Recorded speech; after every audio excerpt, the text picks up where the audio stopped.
Hey guys, it's SDG, and welcome to Day 3 of the blog. So, as a team, we have finally decided that we're going to move up to Xbox One, and we're super excited about it. So, if you know anything about consoles, you know within the first year, you just don't buy a console. Not the first year. You never buy a new console the first year, because there's rarely any really big launch titles that will really take advantage of the either the new graphics or the new processing that the systems can do. And I'm like, and that's across all new platforms. It's always like that. And this is partially because a lot of the people or a lot of game studios are still making games for both systems. Since they're making games for both systems, they want something that will work for both systems so that they don't have to scale up too much or scale down too much to lengthen the development time. And on top of that, they're just generally used to the norms for the original systems that they were developing for. Let's take, for instance, the jump from Xbox to Xbox 360. Lots of games were still on both. And originally, Xbox 360 suffered for it a little bit. No really good games came out early. There weren't a lot of huge launch titles. Now, I say that not because it's been a long time, at least 10, 12, 13 years. I don't remember if Halo was a launch title. But the problem is, like I said previously, you don't get quality games really within the first years. So we finally got some real quality games coming out. We got Sunset Overdrive, which looks fast and hilarious. It's like what happens when you mix Tony Hawk with like Call of Duty.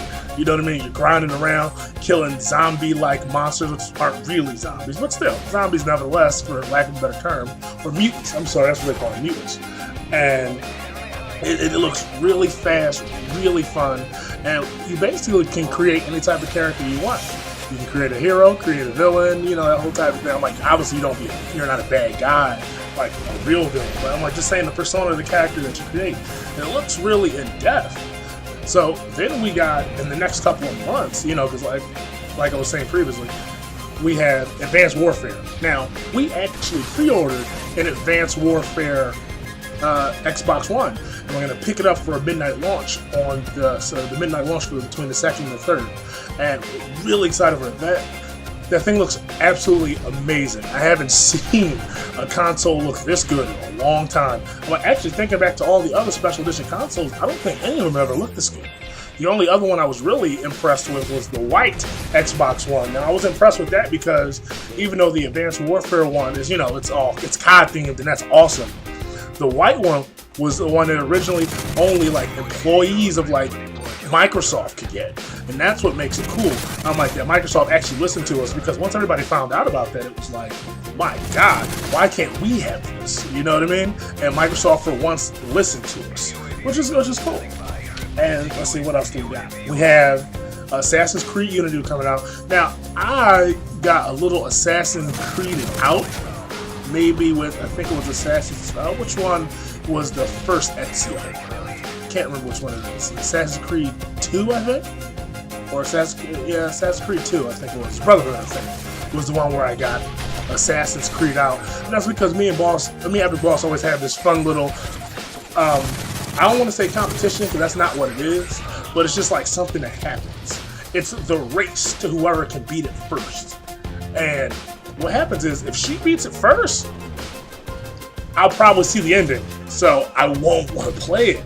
I just hate having endings ruined for me. It's not that she ruins the ending. I don't mean it like that. I mean, it's, if I see it, I'm not going to want to play it because now I know what happens. And that's the whole thing. So I kind of got Assassin's Creed out then, because, you know, she had Assassin's Creed 3, she had Black Flag. I'm like, with the exception, I think, of Liberation, Rogue, and Unity, she's played everything Assassin's Creed, period. And that's a funny story behind there, but I won't tell her. If she wants to, I'll let her tell it. And I'm like, I haven't been really able to get into it, but Unity looks so amazing that it's actually drawn me back in, and I'm getting excited. And I haven't been excited for an Assassin's Creed game in a long time, so it's getting really exciting.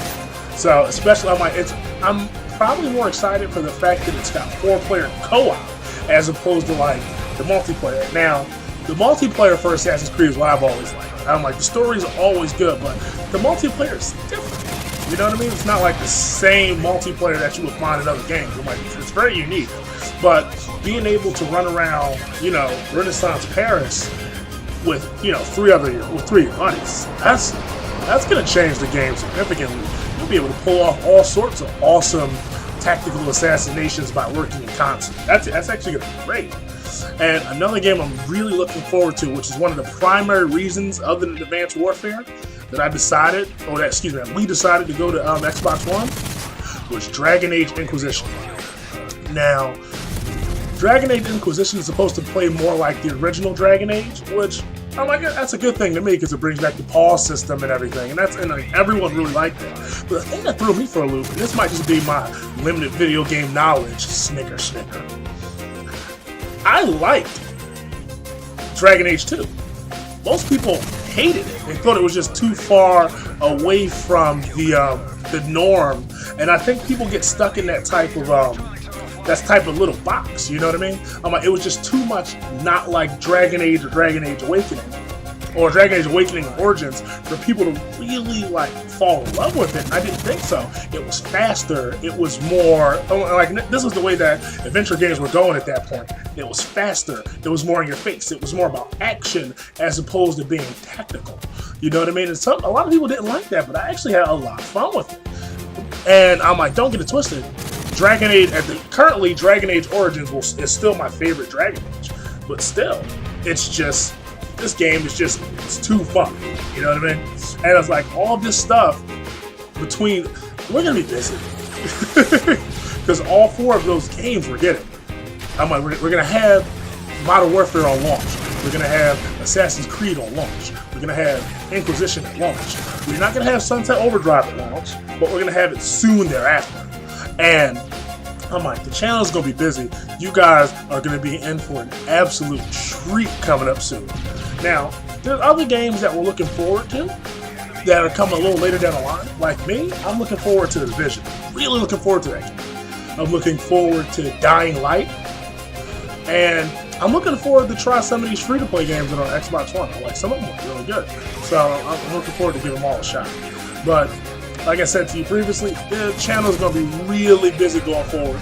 So look forward to some really good content. We're going to keep you up to date with all this stuff. And we're going to have reviews for all of these games as they come out. So expect to see a lot more reviews on the channel. Now, we're looking to try to get maybe some hardware reviews, so we'll see how that works. You know what I mean? Because that's the big thing now. Everyone wants to do hardware. But I've always wanted to do those. I just haven't had an opportunity to do so. But that's going to be changing really soon in the future. So that's really all I got for this particular vlog. Now you guys go ahead and watch the rest of the game. I think it's maybe about 30 or 40 seconds of actual gameplay left because the game's just about over. So I won't spoil what happened for you, but you can tell by the score how it's really turned out. And I was like to say, this is SDG signing off. Welcome to EPIC, and thanks for watching. Take it easy, guys.